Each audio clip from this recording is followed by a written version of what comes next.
Hello guys, welcome back to my YouTube channel. तो आज की रीडिंग होने वाली है कि हमारे जो अप्रैल में अभी 10 दिन बचे हैं, हमें उनमें क्या एक्शंस लेने चाहिए और क्या उसमें हमारी हर्डल्स आएंगी और क्या हम उसमें आउटपुट देख सकते हैं। सो लेट्स सी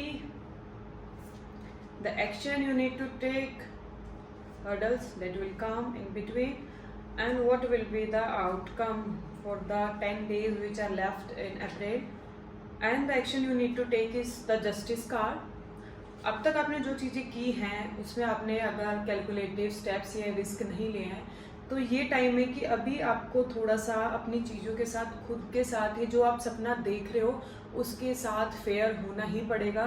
आप चीट नहीं कर सकते हो। मेंटली आप बहुत चीज़ें सोचते हो और कहीं ना कहीं बिट्रेल में रहते हो कि एक्सक्यूजेस आते रहते हैं। जो भी आप करना चाहते हो उसमें आप हर दिन लेट कर रहे हो। तो आपको क्या एक्शन लेना है? आपको अपने जो आपने अब तक मेहनत की है पास्ट में उसको जस्टिस दिलाना पड़ेगा। उसके लिए एक्शन करना है, क्या काम करना है। जो भी चीज़ आप सीख रहे हो या आप जॉब करते हो या कोई बिजनेस आइडिया है उसको ग्रो करने में, उसको जो उसकी इक्वालिटी है या जो इंसाफ उसको मिलना चाहिए, उसके लिए आपको एक्शन से लेने। हर्डल क्या आएगी? And the card is devil. So वही जो आपका एक टॉक्सिक चीज़ें रही हैं, ये आप किसी चीज़ से अभी करंटली एडिक्टेड हो जिसकी वजह से आप ये 20 दिन आपने ख़राब किए हैं, वो आदत आपको आज ही छोड़नी होगी। इन 10 दिनों में आप काफ़ी ग्राफ अपना ऊपर कर सकते हो। तो जो आपको कोई भी चीज़ ऐसी है, वो लेजीपन हो सकता है, वो कोई बुरी आदत हो सकती है जिसकी वजह से आप ये 20 दिन ख़राब कर चुके हो। अब आपको नहीं करना है, आपको उस चीज़ से निकलना है। क्योंकि आप अगर इन 10 दिनों में इतना चेंज लाते हो, ये आपकी पूरी ज़िंदगी के लिए एक बहुत लाइक स्टेबिलिटी और इवन एसेट्स की तरह आप यूज़ कर सकते हो। आउटकम क्या होगा अगर आप अपने डेविल साइड को, या जो आप जिन चीज़ों की वजह से काम नहीं कर पा रहे हो, एक्शंस नहीं ले पा रहे हो, जो आपने आज तक मेहनत की है उसको अगर आप फेयर तरह नहीं रख पा रहे हो, तो आपको क्या आउटकम होगा? And the outcome is 7 of wands.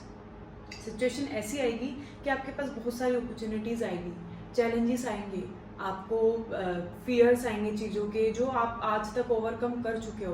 वो फियर्स आपको दोबारा नहीं आने हैं। मे बी वो होंगे जो मार्केट में रिस्क चल रहा है या पढ़ाई में कंपटीशन चल रहा है, वो कैलकुलेटिव वाले रिस्क आएंगे। आप उनको ओवरकम कर पाओगे अगर आप अपनी आदत छोड़ते हो तो, और चीज़ों को काफ़ी कंट्रोल कर पाओगे। डिफेंसिव मोड में नहीं होना है आपको अगर आप अभी करंटली थोड़ा सा अपने ऊपर काम करते हो। सो लेट्स सी क्या टाइम लगेगा अगर आप ये चीज़ें एफर्ट्स डालते हो और तो आपको जो आप अचीव करना चाहते थे और अब तक आपने 20 दिन वेस्ट कर दिए हैं। तो अभी भी अगर आप शुरू करते हो, लेट नहीं हो। सो द टाइम लगेगा इज़ द समर। बस इस समर की बात है। आपका जो भी आप चाह रहे थे और जिस चीज़ में डिले हो रहा था आपके, वही ओल्ड पैटर्न्स, ओल्ड थिंकिंग की वजह से, वो इस समर में आपका कवर अप हो जाएगा। और जो आपको अपने लिए मेन करना है, क्योंकि कहीं ना कहीं हम अपने आप को इग्नोर कर देते हैं और किसी ऐसी चीज़ से एडिक्ट हो जाते हैं कि वो चीज़ें हमारे लिए हार्मफुल होती है और हमें पता होता है कि वो हमारे लिए गलत है। रिसीव। तो आपको अपने लिए रिसीविंग मोड में रहना है। जो भी चीज़ें आप रिसीव कर रहे हो, आपको इंट्यूशंस आ रहे हैं, आपको अपॉर्चुनिटीज़ आ रही है, आपको कोई अच्छा समझा रहा है, आपको वो सब पॉजिटिव वे में लेना है। क्योंकि आप बहुत ज़्यादा अपने पास टाइम में बहुत ऑफेंसिव रहे हो चीज़ों को लेके। सिर्फ बातों से आपने जवाब दिया, एक्शन से आप जवाब नहीं दे पाए हो।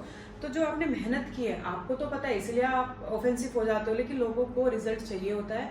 तो इस समर में आपका रिजल्ट आपको मिलेगा। आपको एक्शन से लेने पड़ेंगे जो कि आपको, अगर किसी चीज़ से एडिक्टेड है, जो चीज़ आपको रोक रही है, आपको उसको ओवरकम करना ही पड़ेगा।